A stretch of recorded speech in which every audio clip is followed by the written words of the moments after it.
I think one of the things that I've been a little bit concerned about is the amount of actual high street banks that are closing. The rate that they're shutting down these banks all around the country is a bit concerning to me. Should I be worried about that?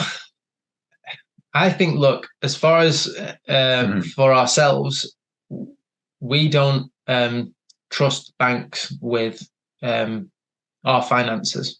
We don't leave any, what you would kind of, I don't know, when you say large, it's different for every person, but we wouldn't leave large amounts of money in a bank. No chance. Because again, going back to gold and silver, you're in control. What's the opposite of in control? Out of control. And with a bank, we just feel like they can do what they want. And we've seen it happen in the past. We've seen it in other countries where they've said, okay, you're not getting all of your money back.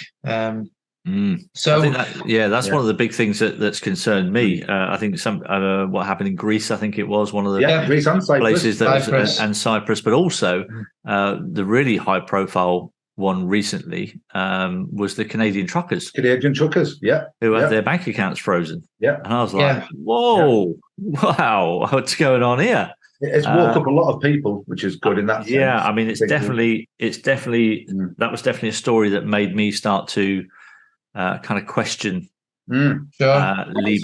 leaving too much money in a bank, and that's why I wanted to talk to you guys about the whole. Do you know what I'm worried about, Matt? Is the elderly. You know, you talked about the branches that are closing down. The elderly, the elderly who don't do internet banking. The what? Sorry, they don't do internet banking. The elderly, and they can't. Sure. You know, a lot of them come to us saying they want to buy metals, and we want to help them. But the only way of doing it is going to their local branch. They don't understand internet banking, and how are they going to do that when they're not open anymore? They have to travel miles to a bank. It's not fair. It's just not fair. It really isn't. No, it definitely isn't fair.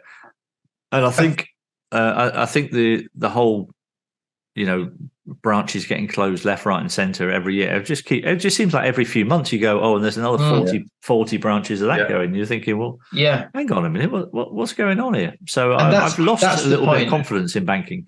That's the point, Matt.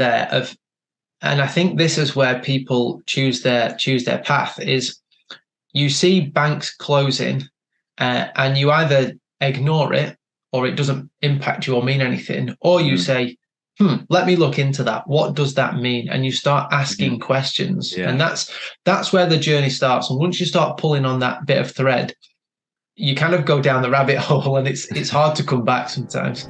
Calling all US citizens. Check out the link in the description to get your free Goldbusters ebook.